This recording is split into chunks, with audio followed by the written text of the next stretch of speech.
Buenos días. En la presente semana lo que vamos a hacer es analizar el sistema interamericano de derechos humanos, específicamente aspectos procedimentales e institucionales. Como sabemos, la anterior semana hemos visto lo que es el Sistema Universal de Derechos Humanos.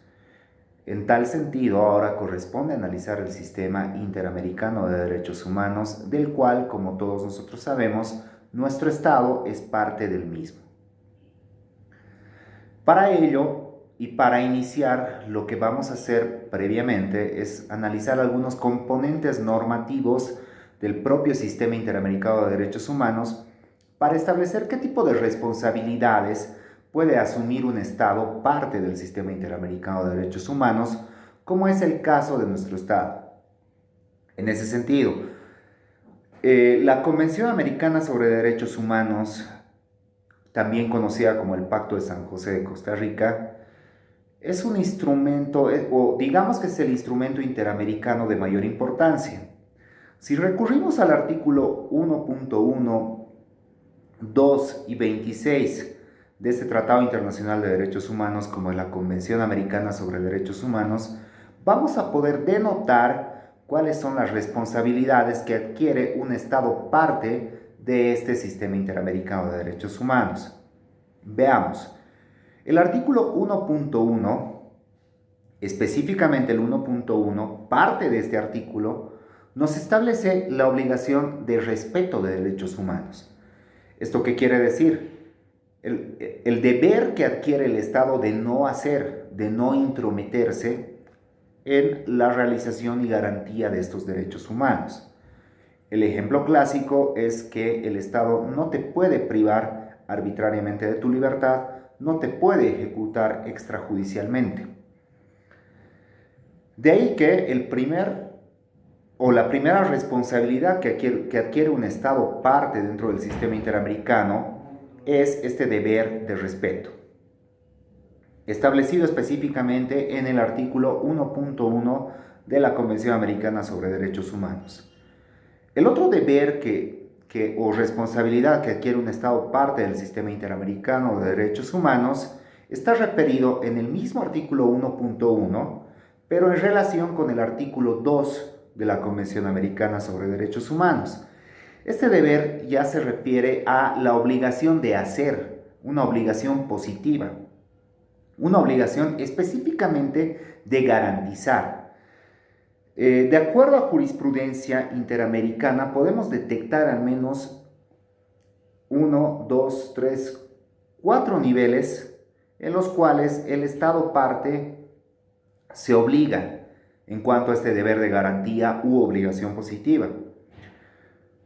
El primero de estos elementos es la obligación de prevenir.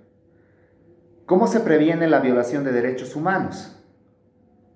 Algunos señalan que preliminarmente esto es mediante norma, es decir, establecer ciertas garantías normativamente para evitar que se vulneren ciertos derechos. Este sería, digamos que el primer paso.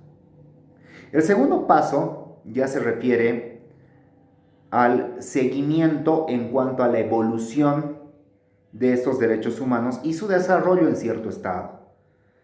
Para ello podríamos utilizar como parangón, simplemente como comparación, habíamos visto que en el Sistema Universal de Derechos Humanos los Estados parte tenían la obligación de informar a los distintos comités cómo iban con el cumplimiento de las obligaciones asumidas. El seguimiento entonces es una obligación también que está ligada al deber de prevenir. Otro aspecto en el cual podemos prevenir la violación de derechos humanos, y esto es bastante claro, por ejemplo, en el derecho que tienen ciertos colectivos, ¿no? Por ejemplo, los pueblos indígenas originarios campesinos. Nosotros sabemos en nuestra Constitución ya está establecido en realidad este derecho que tienen los pueblos indígenas de la consulta previa. ¿Qué quiere decir la consulta previa? Como todos nosotros sabemos, quiere decir que si se va a afectar, por ejemplo, el territorio de cierto pueblo indígena, tenemos que informarle previamente al pueblo indígena. Posteriormente, realizar los estudios de impacto, ¿no? Me quedo con esta frase, estudios de impacto. El realizar los estudios de impacto ya está bastante ligado con este deber de prevenir. Es un deber de prevenir. Y el último aspecto que hace este deber de prevenir es la eliminación de obstáculos. Debemos eliminar los obstáculos que vulneren los derechos humanos o que tiendan, por ejemplo, a impedir que un ciudadano pueda acudir y encontrar reparación dentro de su propia jurisdicción interna. Eso se da bastante, por ejemplo, en la retardación de justicia. La retardación de justicia se convierte o llega a ser un componente negativo, un componente que en realidad en vez de prevenir lo que hace es ponernos a los ciudadanos en una situación de vulnerabilidad, ¿no? Entonces, la eliminación de obstáculos, por ejemplo, la retardación de justicia, es un deber que asume el Estado, en el caso nuestro, el boliviano, de prevenir la violación de derechos humanos. El segundo aspecto que se refiere a la obligación positiva se refiere a que ya se ha vulnerado un derecho. Lamentablemente nuestro sistema, nuestro aparataje en lo que respectaba al nivel de prevención falló, como suele suceder. No solo en Bolivia, ¿no? En todo el mundo sucede esto, que normalmente la prevención no es suficiente. Como no es suficiente, entonces tenemos que estar alertas primero a la investigación. El Estado tiene la obligación de investigar, ¿no? Esto se vincula mucho al derecho a la verdad, que es bastante desarrollado por la jurisprudencia interamericana, principalmente en lo que respecta a la desaparición forzada de personas, ¿no? El derecho a la verdad, que ya vamos a ver luego cómo juega con otro derecho en contraposición, actualmente muy discutido, que es el derecho al olvido, que tiene que ver con la libertad de expresión en el nuevo ámbito de las tecnologías de la información, ¿no? Pero estamos hablando de esta obligación que adquirió el Estado, que es la obligación de investigar. Se vulnera un derecho humano, entonces el Estado adquiere esta obligación inmediata de la investigación para llegar a la verdad de los hechos. El tercero está vinculado con este segundo. Investigación. Logro una investigación adecuada, por lo tanto voy a encontrar en realidad ya a los vulneradores o perpetradores de la violación de derechos humanos, y lo que tiene que hacer el Estado es sancionar a estos perpetradores de las violaciones de derechos humanos. Este tercer nivel sería el nivel de la sanción. Entonces, recapitulemos, tenemos la prevención, falla la prevención, deber de investigación, concluimos la investigación, nace una tercera obligación que es la sanción.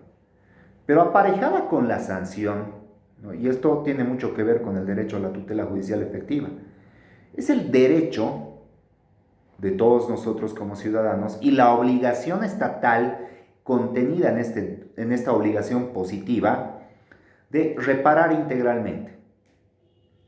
¿Qué quiere decir esto? El 1.1 vinculado con el artículo 2 de la Convención Americana sobre Derechos Humanos señala: prevención, falló la prevención; investigación, sanción y sobre todo reparación integral.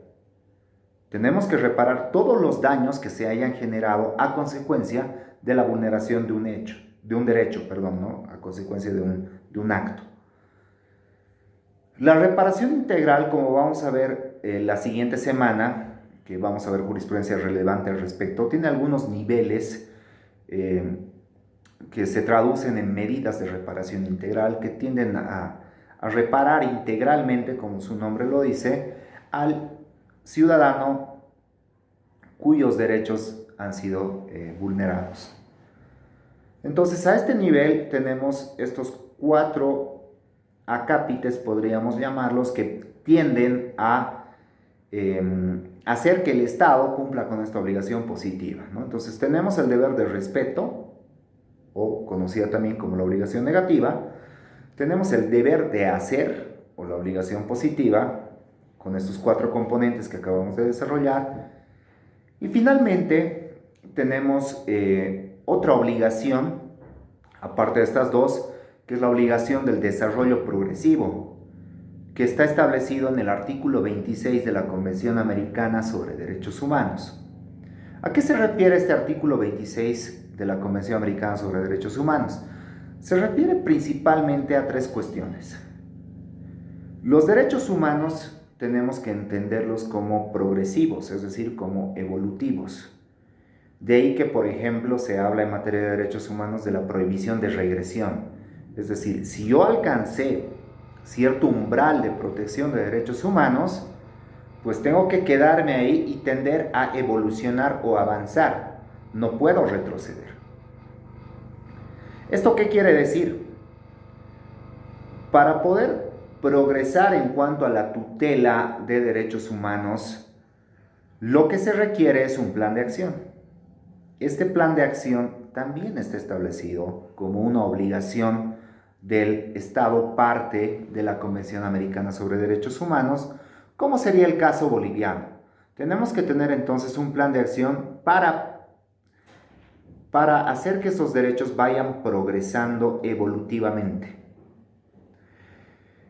El segundo parámetro establecido de este deber del desarrollo progresivo es la ejecución con la debida diligencia de este plan de acción.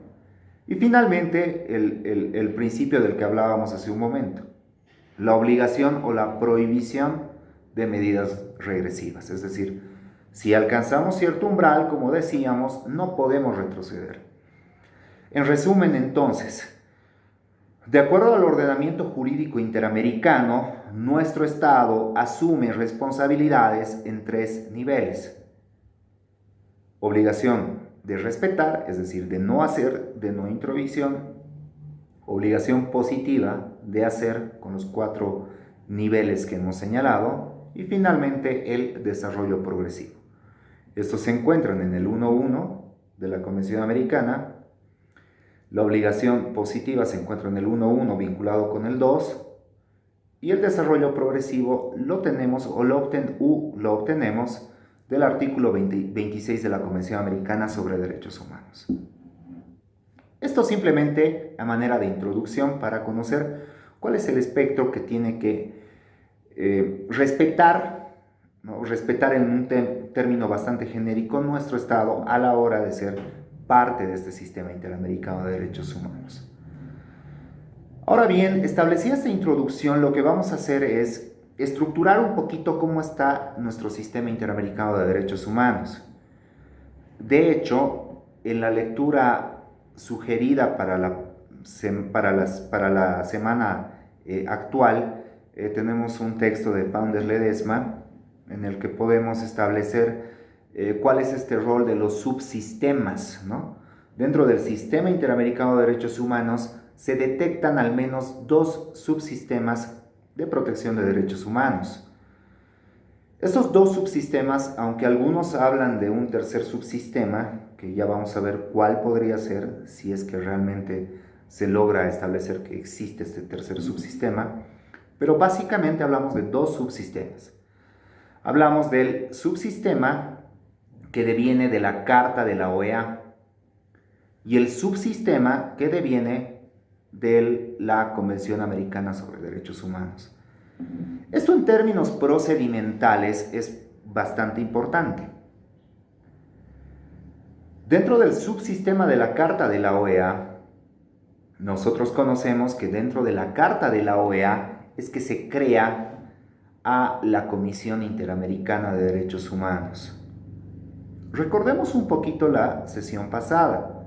En la sesión pasada habíamos dicho que algunos autores lo que hacen es establecer o periodificar, si me permiten el término, la evolución en cuanto a la tutela de derechos humanos, ¿no? En primer término podríamos señalar que hay un reconocimiento de los derechos humanos, posteriormente la evolución en cuanto o desarrollo de estos derechos humanos, como habíamos visto en el sistema universal que tenemos convenciones para ciertos grupos o derechos. Posteriormente tenemos el reconocimiento o la garantía específicamente de estos derechos con la creación de ciertos organismos que van a tutelar estos derechos, que van a hacer que estos derechos sean eficaces. En el caso del sistema universal, habíamos visto que este rol lo cumplían los comités, aunque también habíamos dicho que estos comités en realidad son órganos cuasi jurisdiccionales, porque lo máximo que hacen es emitir recomendaciones a los estados. No obstante, en el sistema interamericano vamos a ver que tenemos un órgano judicial o jurisdiccional,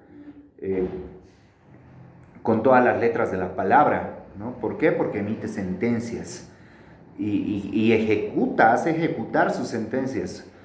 Muchos dicen, bueno, pero no hay policías interamericanos, pero igual la Corte Interamericana hace ejecutar sus sentencias, y de hecho, cuando veamos nuestra jurisprudencia interamericana relevante, vamos a ver que, por ejemplo, nuestro Estado ha cumplido los fallos que tiene en contra, o va cumpliendo progresivamente los fallos actuales, por ejemplo, ¿no?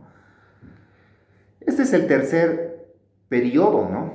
Es decir, la generación de órganos que van a garantizar la vigencia y el respeto de los derechos humanos establecidos en todo este aparataje institucional.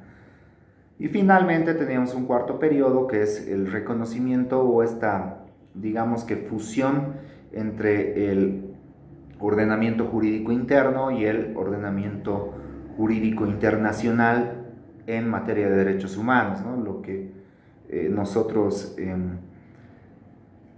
normalmente le señalamos como el bloque de constitucionalidad, ¿no? 410 de nuestra Constitución. Ahora bien, nosotros estamos en este tercer nivel, y en este tercer nivel podemos ver claramente establecidos o diferenciados los dos subsistemas, porque dentro de un subsistema se crea la Comisión Interamericana de Derechos Humanos como un órgano de vigilancia, principalmente de vigilancia. Este órgano de vigilancia es creado a través de la Carta de la OEA, es decir, todos los Estados miembros de la OEA, de la Organización de los Estados Americanos, se han sometido de alguna manera a este órgano de garantía de los derechos humanos establecidos en la Carta de la OEA y en la Declaración de los Derechos y Deberes del Hombre. Entonces, dentro del subsistema de la Carta de la OEA tenemos a la Comisión Interamericana de Derechos Humanos. ¿Qué hace la Comisión Interamericana de Derechos Humanos? Bueno, para empezar, señalemos que la Comisión Interamericana de Derechos Humanos tiene como sede en Washington, está conformada por 7 miembros, pero lo importante son las funciones que desarrolla, ¿no? Habíamos dicho que se ha creado como un órgano de vigilancia de los derechos humanos en el bloque interamericano, ¿no? En nuestra región interamericana. Ahora, si nosotros entramos a la página web de la Comisión Interamericana de Derechos Humanos, que es www.cidh.oas.org,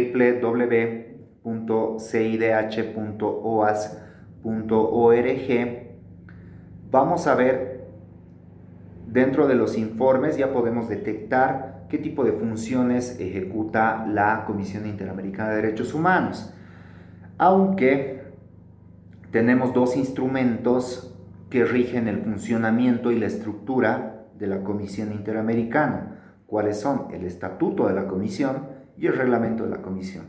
Dentro de estos dos instrumentos vamos a analizar y vamos a poder percatarnos de qué funciones cumple la Comisión Interamericana. Podríamos señalar que básicamente cumple 5 funciones. La primera es emitir informes anuales respecto a la situación en general de nuestro bloque o nuestra región interamericana. Segundo, informes por país. En ciertas circunstancias, cuando hay un conflicto social, la Comisión Interamericana a veces puede solicitar una visita in loco, ¿no? Es decir, en el lugar. La Comisión Interamericana se dirige al lugar de conflicto y posterior a ello emite su informe por país. También emite informes temáticos. Los Estados miembros tienen la obligación también de enviarle informes en cuanto al cumplimiento y garantía de los derechos humanos establecidos en este subsistema de la Carta de la OEA. En ese sentido, también la Comisión Interamericana lo que va a hacer es realizar sus informes temáticos. De hecho, actualmente tenemos un informe de la Relatoría sobre la Libertad de Expresión, vinculada a la libertad de expresión y las TICs, ¿no? Las tecnologías, las nuevas tecnologías de la información y comunicación. Por ejemplo, el Internet, ¿no? Cómo el Internet está modificando o está ampliando el espectro del desarrollo del derecho humano a la libertad de expresión, que eso lo vamos a analizar la siguiente semana cuando veamos jurisprudencia interamericana al respecto y jurisprudencia europea, porque el Tribunal Europeo ya tiene algunos casitos al respecto. Por ello lo vamos a dejar esto para la siguiente sesión. Continuemos. Además de estos 3 informes, la Comisión Interamericana también recibe peticiones individuales. Nosotros como ciudadanos sujetos a un Estado, parte de este subsistema, podemos realizar ciertas peticiones individuales cuando creamos que nuestros derechos han sido vulnerados por el Estado en cuestión. De aquí van a salir algunos informes, ¿no? Vamos a tener el informe de admisibilidad, el informe de fondo. Eso lo vamos a ver ya en aspectos procedimentales netamente. Pero lo interesante de este subsistema es que la comisión, dentro de estas peticiones individuales, a lo máximo que va a llegar es a emitir recomendaciones.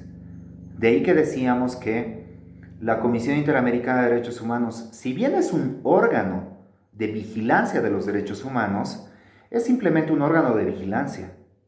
No es un órgano judicial, no cumple actividad jurisdiccional propiamente porque no emite sentencia. Esa es una crítica fuerte, por ejemplo, al Sistema Universal de Derechos Humanos. Si acudimos al Sistema Universal de Derechos Humanos, lo máximo que vamos a lograr es obtener recomendaciones, lo mismo que en este subsistema de la Carta de la OEA. Paralelamente tenemos otro subsistema, el subsistema de la Convención Americana sobre Derechos Humanos. Un paréntesis aquí porque nos estamos olvidando lo importante de acá, del subsistema de la Carta de la OEA. Algunos estados solo y únicamente son parte de este subsistema. El caso paradigmático es el caso de los Estados Unidos, ¿no? Que solo son miembros o son estado parte de este subsistema de la Carta de la OEA. Nosotros somos de ambos, ¿no? Nuestro Estado boliviano. De hecho, también lo que ha hecho nuestro Estado boliviano es aceptar incluso la competencia contenciosa de la Corte Interamericana de Derechos Humanos. Pasemos entonces a este otro subsistema. Es el subsistema de la Convención Americana sobre Derechos Humanos.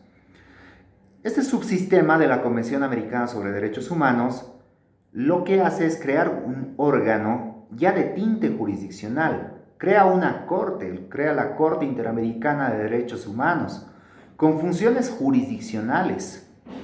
Básicamente lo que tiene, o qué funciones cumple la Corte Interamericana de Derechos Humanos, va a ejercer función consultiva y va a ejercer otra función que es la contenciosa. Es decir, un Estado puede ser demandado ante la Corte Interamericana de Derechos Humanos en los presupuestos que vamos a establecer en el procedimiento respectivo. Pero lo importante es que la Corte Interamericana emite sentencias. Ya no dispone recomendaciones, más bien impone medidas de reparación integral cuando o a momento de emitir una sentencia. Veamos algunas particularidades de este subsistema de la Convención Americana sobre Derechos Humanos. Como habíamos dicho, crea la Corte Interamericana de Derechos Humanos. Como sabemos, la sede de la Corte Interamericana está en San José, Costa Rica. Está compuesta por jueces interamericanos, ¿no? Por jueces de la Corte Interamericana de Derechos Humanos. Se basa, o su función se rige principalmente en el estatuto de la Corte y en el reglamento de la Corte. De hecho, en el reglamento nosotros podemos analizar el procedimiento como tal ante la Corte Interamericana de Derechos Humanos y también las funciones, ¿no? Básicamente tiene dos funciones, como habíamos dicho, una función consultiva y una función contenciosa.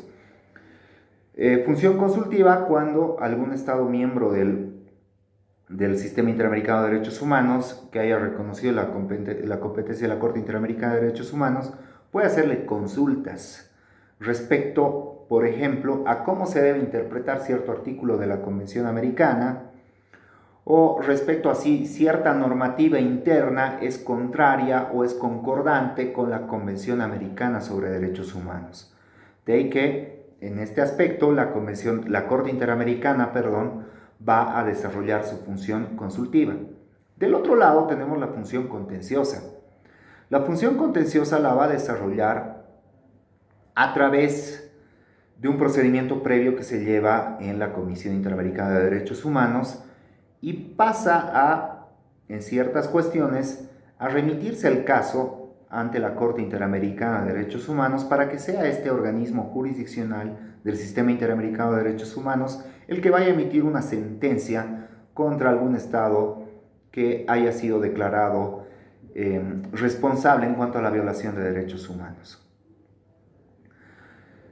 Entonces tenemos estos dos subsistemas del Sistema Interamericano de Derechos Humanos en general, aunque algunos hablan de un tercer subsistema. Este tercer subsistema está desarrollado básicamente dentro de este segundo subsistema, por eso es que es cuestionable que exista un tercer subsistema. Este tercer subsistema, aunque yo le llamaría un subsidiario de este segundo subsistema, nace de la jurisprudencia de la Corte Interamericana de Derechos Humanos, principalmente de la sentencia bastante conocida que es Radilla Pacheco. Radilla Pacheco, bueno, en este caso, en Radilla Pacheco, la Corte Interamericana señala algo bastante peculiar. Señala que todas las autoridades internas, principalmente los jueces, desarrollan un ejercicio de tutela de derechos, pero a partir de la Convención Americana sobre Derechos Humanos. Es decir, si existe normativa contraria, normativa interna contraria a la Convención Americana sobre Derechos Humanos, estos jueces interamericanos, cualquier juez ordinario, es decir, civil, penal, familiar, el que fuera, tiene la posibilidad, tiene la facultad de inaplicar cierta norma que es contraria a la Convención para aplicar directamente la Convención Americana sobre Derechos Humanos. Bueno, esto es bastante cuestionable porque nos mueve el tablero y nos pone dentro de un sistema de control de, entre comillas, constitucionalidad difuso, cuando sabemos que nuestro sistema principalmente es concentrado, con algunos tintes de difuso, es decir, es principalmente concentrado y algo de mixto, ¿no? Pero esta sentencia de la Corte Interamericana Radilla Pacheco mueve el piso. ¿Qué genera? ¿Por qué algunos dicen que hay un tercer subsistema? Porque señala que ya tenemos otro órgano de tutela de los derechos humanos que quienes llegarían a constituirse serían pues los jueces internos, que la Corte Interamericana los denomina jueces interamericanos. Esto es cuestionable, ¿no? Por eso podríamos decir que básicamente dentro del sistema interamericano tenemos uno y dos subsistemas. Del subsistema de la Convención Americana podríamos tal vez derivar este tercer subsistema o un subsidiario de este subsistema, aunque es cuestionable. Con esto podemos ya analizar el procedimiento y, analizado el procedimiento, concluir la presente sesión. Continuemos entonces. ¿Para qué nos sirve haber hecho esta diferencia entre ambos subsistemas? El subsistema de la Carta de la OEA y el subsistema de la Convención Americana sobre Derechos Humanos. Nos sirve para lo siguiente. Los estados que son miembros solamente de la Carta de la OEA, parte solamente de la Carta de la OEA, solamente van a seguir el procedimiento ante la Comisión Interamericana de Derechos Humanos, es decir, Estados Unidos, por ejemplo, que solamente ha reconocido esta competencia, digamos, de la Comisión Interamericana, solo y únicamente va a llegar hasta el procedimiento que se rige para la Comisión Interamericana de Derechos Humanos. es decir, hasta un informe de fondo y recomendaciones. En cambio, los estados que son parte de la Convención Americana sobre Derechos Humanos y que han reconocido la competencia contenciosa de la Corte Interamericana van a llegar a transcurrir todo el procedimiento hasta la emisión de una sentencia. En ese sentido, veamos cuál es el procedimiento en general. El procedimiento, como sabemos, se va a suscitar a través de una petición individual. Cualquier ciudadano, cumpliendo ciertos requisitos que los vamos a establecer a continuación, puede presentar una petición individual. Esto lo pueden hacer desde sus computadoras, ¿no? Les doy el dato de la página web. Bueno, podemos entrar a la misma página de la Comisión Interamericana y tenemos el link específicamente para presentar una petición individual ante el Sistema Interamericano de Derechos Humanos. Lo podemos hacer en línea, ¿no? Lo que nos va a pedir la comisión es que le pasemos cierta documentación escaneada, o también lo podemos hacer mediante courier, ¿no? El procedimiento, o sea, ingresar al Sistema Interamericano es una cuestión relativamente sencilla y económica, ¿no? Porque lo podemos hacer desde nuestras computadoras, ¿no? Obviamente, con posterioridad, si el caso es factible, pueden convocarnos a ciertas audiencias, ¿no? Para ello también tenemos un fondo interamericano que es bastante interesante, ¿sí? Entonces, el procedimiento en sí ante el Sistema Interamericano de Derechos Humanos se va a iniciar con la petición individual. La petición individual que van a ser de cualquier persona. Antes de presentar la petición individual, nosotros tenemos que cuestionarnos respecto a la competencia que tiene el Sistema Interamericano de Derechos Humanos. Es decir, ¿estamos cumpliendo con la competencia atribuida a este Sistema Interamericano? Para ello, la comisión, el Sistema Interamericano tiene algunos criterios para establecer si es competente o no. El primer criterio es el ratione persona, ¿no? O en razón de la persona. ¿Quién puede acudir al Sistema Interamericano? Cualquier persona u ONG. Es decir, por ejemplo, ¿un ciudadano chino podrá acudir al Sistema Interamericano? La respuesta sería rotundamente un sí. Efectivamente, cualquier persona, no importa la nacionalidad de la persona. Este es el primer criterio de competencia del Sistema Interamericano. Segundo criterio, competencia en razón de materia. Nosotros cuando planteamos una petición individual, tenemos que basar el hecho, subsumir, digamos, los hechos en el derecho, pero en el derecho, es decir, normativamente hablando, este derecho tendría que ser derecho contenido en el ordenamiento jurídico interamericano.